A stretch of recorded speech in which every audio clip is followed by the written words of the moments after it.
ક્યારેય વિચાર્યું છે સ્કૂલમાં આપણાને સાયન્સ શીખવાડવામાં આવે છે, મેથ્સ શીખવાડવામાં આવે છે, ઇતિહાસ શીખવાડવામાં આવે છે, પણ જીવનનો સૌથી મોટો વિષય લવ અને એટ્રેક્શન વચ્ચેનો ફર્ક કોઈ શીખવાડ્યો?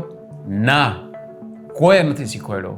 ના પેરેન્ટ્સે, ના સ્કૂલ, ના કોલેજ, ના કોઈ નથી શીખવાડ્યો. અને એ જ કારણ છે કે આજે હજારો યુવાનોના દિલ તૂટવાથી લઈને ડિપ્રેશન, ટોક્સિક રિલેશનશિપ અને સેલ્ફ ડાઉટ સુધી પહોંચી જાય છે. કલ્પના કરો, જો તમને કાર ચલાવતા આવડતી ના હોય અને તમને ડાયરેક્ટ કાર સાથે હાઈવે પર મૂકી દેવામાં આવે તો અકસ્માત થવાની શક્યતા કેટલી? એવી જ રીતે રિલેશનશિપની દુનિયામાં આપણાને કોઈ પણ પ્રકારની ટ્રેનિંગ મળતી નથી અને પછી આપણે ભૂલો કરીએ છીએ. પછી આપણે જ કહીએ કે પ્રેમ ખરાબ છે.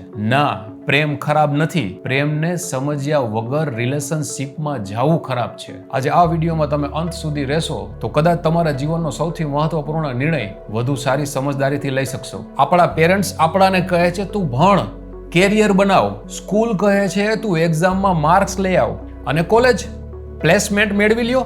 પણ કોઈ એ નથી કહેતા કે તમે કોઈને પસંદ કરો યા કોઈ તમને પસંદ કરે ત્યારે શું કરવું. દિલ તૂટે તો કેવી રીતે સંભાળવું, રિલેશનશિપ હેલ્ધી કેવી રીતે રાખવી, એટ્રેક્શન અને લવનો ફરક શું, આ કોઈ આપણાને સમજાવતું નથી. અને પછી શું થાય છે? કોઈ સામું જોવે, કોઈ આઈ કોન્ટેક્ટ થાય, કોઈ ઇન્સ્ટાગ્રામ પર ડીએમ કરે, થોડી કેર કરે, રોજ ગુડ મોર્નિંગના મેસેજ મોકલે અને આપણાને લાગે કે આ જ લવ છે. હકીકતમાં ઘણી વખત એ માત્ર એટ્રેક્શન હોય છે અને જ્યારે રિયાલિટી સામે આવે ત્યારે વધારે દુઃખ થાય છે. એટ્રેક્શન શું છે? એટ્રેક્શન આંખોથી શરૂ થાય છે. કોઈનો face, style, looks, personality, voice, આ બધું ક્યારેક આપણાને ગમે છે. આ સ્વાભાવિક છે. પણ લવ આંખોથી નહીં, સમજણથી શરૂ થાય છે. એટ્રેક્શન ઝડપથી થાય, લવ ધીમે ધીમે થાય. એટ્રેક્શન મીન્સ તું મારા માટે શું કરી શક, અને લવ હું તારા માટે શું કરી શકું.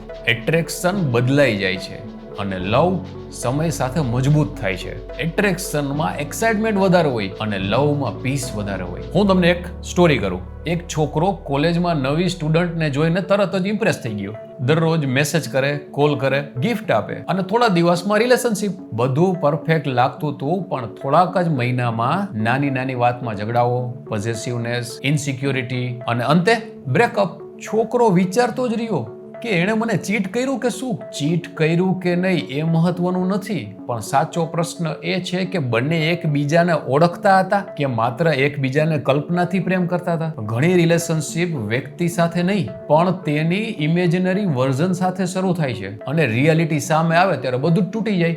જો તમે આજે કોઈને પસંદ કરો છો તો તમારી જાતને 3 પ્રશ્ન પૂછો. શું હું તેને માત્ર લુક્સ માટે પસંદ કરું છું? શું હું તેના વગર ખુશ રહી શકતો નથી? શું હું તેની ખામીઓ સ્વીકારી શકું છું?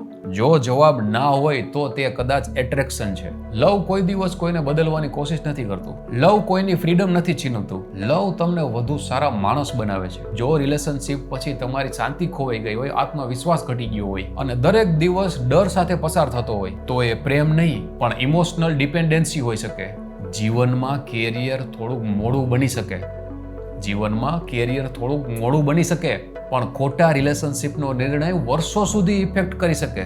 એટલા માટે કોઈને પ્રેમ કરતા પહેલા પોતાને ઓળખો, તમારી વેલ્યુ સમજો, પોતાનો ગોલ બનાવો. કારણ કે જે વ્યક્તિ પોતાની જાતને પ્રેમ કરવાનું શીખી જાય છે એ જ સાચો પ્રેમ ઓળખી શકે છે.